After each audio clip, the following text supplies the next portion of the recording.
Plongez en eau glacée à Champs-Rousse pour découvrir les mystères du lac Robert. Une école propose depuis 15 ans des initiations pour briser la glace dans une eau qui ne dépasse pas les 2 degrés. Et bienvenue dans l'Unaparté, sorte d'appartement témoin conçu par des spécialistes de l'aide à domicile. On y trouve des solutions techniques, technologiques et humaines. Vendredi, c'est la journée pour les droits des femmes et pourtant les fillettes continuent de se déguiser en princesses et les garçons en super-héros. Mais l'essentiel, c'était de s'amuser à Fontaine. Et bonsoir à tous, ravi de vous retrouver dans ce JT du jeudi 7 mars 2019, toutes les heures à partir de 18h, l'essentiel de l'actualité du Grand Grenoble en moins de 10 minutes. Météo France avait placé l'Isère en vigilance orange mercredi soir et les prévisions de vents violents se sont avérées exactes à Chantès entre Tullin et Vinay. Une femme et ses 2 filles adolescentes sont décédées lorsqu'une énorme branche d'un arbre est tombée sur le véhicule dans lequel elles se trouvaient.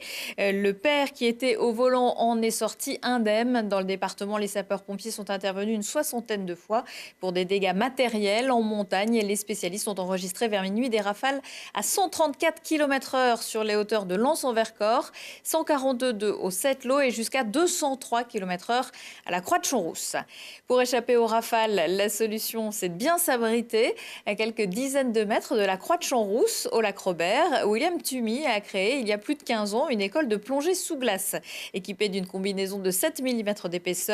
Tout un chacun, ou presque, peut y plonger et découvrir un univers insoupçonné. Mathias Araez. 7 mois par an, le lac Robert est gelé. Sa couche de glace qui varie de 50 cm à plus de 2 mètres crée dans ses profondeurs des trésors architecturaux naturels. Si certains vont aux Maldives ou en Méditerranée plonger dans des eaux chaudes, d'autres s'immergent dans un bain à 2 degrés. Une même pratique mais pas les mêmes sensations. Alors ça consiste à apprendre à gérer déjà tout ce qui est notre environnement, le froid, l'environnement extérieur, comment on aborde la sécurité en plongée sous glace, toutes les règles de sécurité à bien respecter pour pouvoir plonger partout dans le monde. Les combinaisons totalement étanches permettent de plonger sereinement sans se préoccuper du froid. Avec seulement 5 à 6 mètres de profondeur, on ne peut pas dire que les fonds du lac Robert soient très intéressants. Ici, quand on plonge, on lève la tête.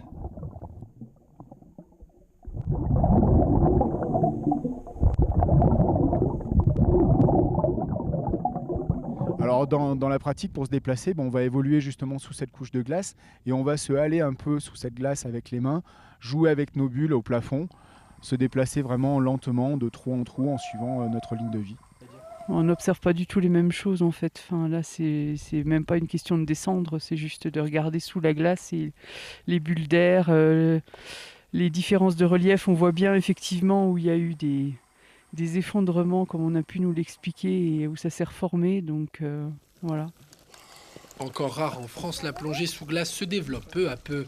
Dans les Alpes, Thonon, Tignes et Champs-Rousse sont les principaux spots où briser la glace avec cette discipline. Et en 2018, le site de Champs-Rousse avait accueilli le tournage d'un documentaire Génération Grand Bleu avec l'acteur Jean-Marc Barr, 30 ans après la sortie du film culte de Luc Besson. Malgré la marche blanche et les appels au calme, mercredi après-midi dans le quartier Mistral à Grenoble, une demi-douzaine de véhicules ont quand même été retournés et incendiés dans la soirée avenue Rhin et Danube. Les policiers ont récupéré sur le toit d'un immeuble des pierres, des boules de pétanque destinées à être lancées sur les forces de l'ordre.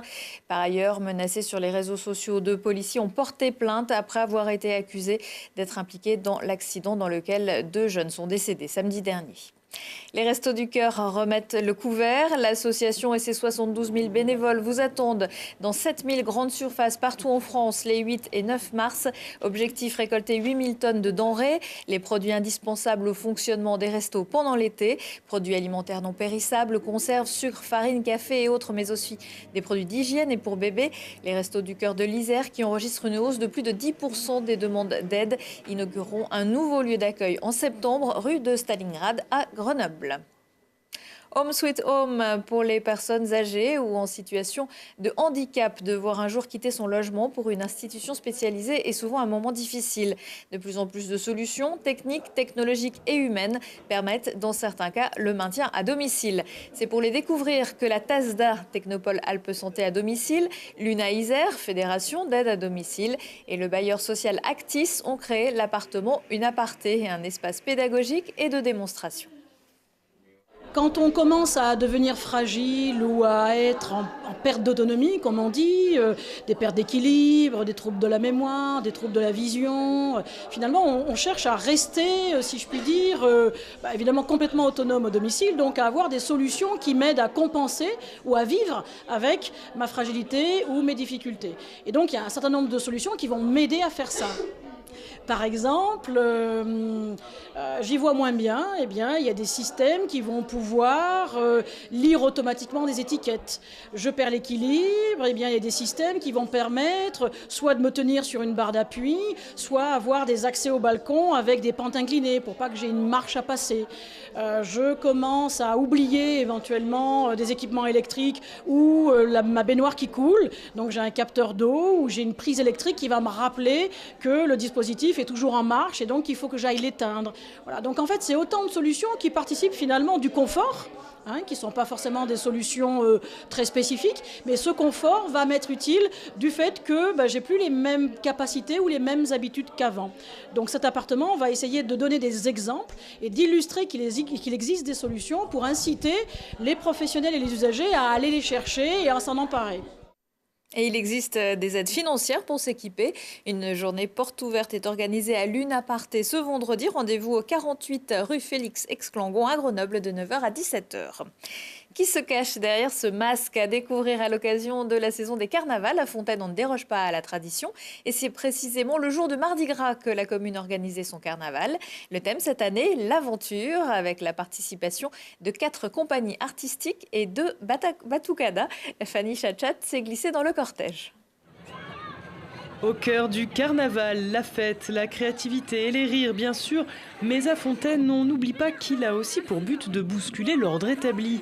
Cette année encore, grâce à la MJC, aux centres sociaux, aux associations et à tous les services de la ville mobilisés depuis plusieurs mois, les clins d'œil à l'actualité pas toujours rose de notre monde ont pu joyeusement défiler aux côtés des chars de tout poil de princesses et autres pirates.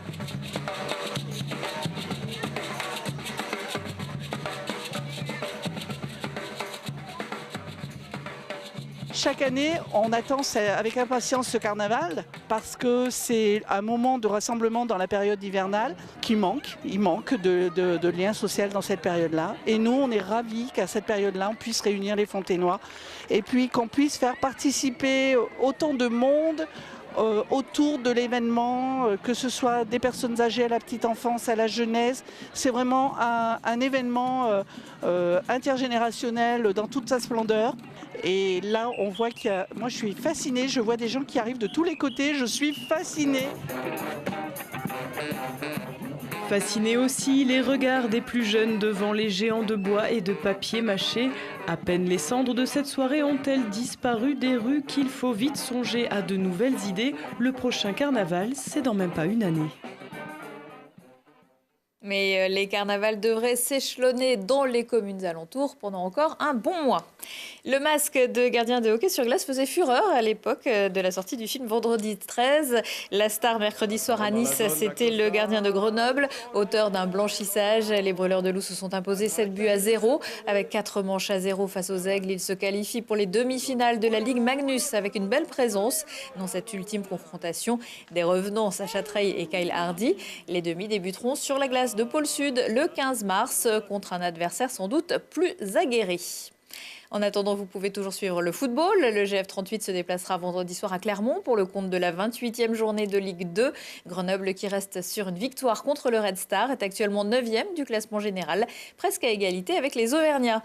Et puis, entrée en liste difficile pour les Français au championnat du monde de biathlon à Östersund en Suède. Champion olympique en titre, le relais mixte tricolore a pris la 8e place. Parti en tête, Anaïs Chevalier des 7 lots a eu pas mal de difficultés à boucler son tour avec plusieurs pioches. La course s'est poursuivie, mais toujours avec des erreurs sur le pas de tir pour Julia Simon et Simon Détieux. C'est le Villardien septuple champion du monde Martin Fourcade qui avait la lourde tâche d'être le dernier relais. À suivre le sprint vendredi pour les femmes et samedi pour les hommes. À 20h15, 23h15, si on parlait. Aujourd'hui, avec ses invités, Thibault Leduc va se tourner vers la ville de demain à l'occasion de la Biennale des villes en transition et prendre des nouvelles d'un couple de Grenoblois qui cultivent l'amour et les voyages, Salim et Linda. Prochain rendez-vous dans l'actu dans 1 heure et en replay sur télégrenoble.net. Excellente soirée à tous.